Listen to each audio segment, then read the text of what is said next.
দর্শক, BNP chairperson Begum Khaleda জিয়ার শারীরিক অবস্থা এখনো অপরিবর্তিত রয়েছে। এই বিষয়ে আরও জানাতে রাজধানীর এভার কেয়ার হাসপাতাল থেকে আমাদের সাথে সরাসরি যুক্ত হচ্ছেন জুমাতুল বিদা। বিএনপি চেয়ারপারসন বেগম খালেদা জিয়ার শারীরিক অবস্থার সবশেষ খবর জানাবেন, আর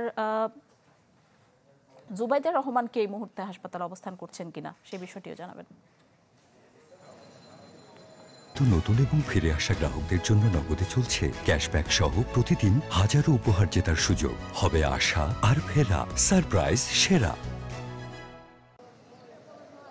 কিছুক্ষণ আগেই বিএনপি চেয়ারপারসনের পুত্রবধূ জুবাইদা রহমান তিনি হাসপাতালে এসে পৌঁছেছেন এবং আমরা যেই তথ্যটি আসলে চিকিৎসকদের মারফত তথ্য পেয়েছিলাম সেটি হচ্ছে খালেদা জিয়ার যেই ডায়ালিসিস সেটি নিয়মিতভাবে চলছে এবং আজকে মেডিকেল বোর্ডের যে অন্যান্য সদস্যরা রয়েছেন তাদের সাথে আসলে বৈঠকে বসবেন কিনা এবং তার কি শারীরিক অবস্থা এখন রয়েছে সেটি সম্পর্কে আসলে জুবাইদুর রহমান আলোচনায় যাচ্ছেন কিনা সেটিও কিন্তু এখন জানবার বিষয়। তবে তথ্য যতটুকু বলছে যে দেশি বিদেশি চিকিৎসকের সমন্বয়ে গঠিত যে মেডিকেল বোর্ড এটি সমন্বয় করছেন জুবাইদুর রহমান এবং জুবাইদুর রহমান আজকেই প্রত্যেক দিনের মতো আসলে মেডিকেল বোর্ডের সিদ্ধান্তের সাথে সাথে তার শারীরিক অবস্থার উন্নতি অবনতি কিংবা স্থিতিশীলতা সবকিছু নিয়ে আলোচনা করবেন এবং এর পরবর্তীতে সংবাদ মাধ্যমকে সেটি জানিয়ে দেওয়া হবে, এরকম কিন্তু আমরা তথ্য পেয়েছি। একটু যদি জানিয়ে রাখি, ফুসফুস এবং হৃদযন্ত্রের যেই সংকটাপূর্ণ অবস্থা নিয়ে খালেদা জিয়া ভর্তি হয়েছিলেন এভার কেয়ার হাসপাতালে 23 নভেম্বর, 15 দিন পেরিয়ে এখন পর্যন্ত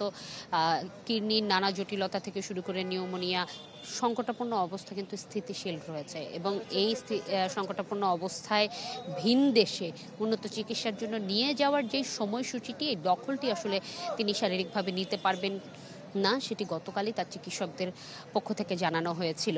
কারণ এই লম্বা যাত্রাটি আসলে তিনি কতক্ষণ এই সংকটাপূর্ণ অবস্থায় থেকে নিতে পারবেন সেটির উপর নির্ভর করবে এবং এর উপর নির্ভর করেই কিন্তু তার পরিবার, চিকিৎসক এবং দলের পক্ষ থেকে সিদ্ধান্ত নেওয়া হবে বলে জানানো হয়েছে। এখন দেখার অপেক্ষা, যেহেতু এয়ার অ্যাম্বুলেন্সের যেই সংকটগুলো ছিল সবকিছু সমাধানের পরে সেটি প্রস্তুত রয়েছে।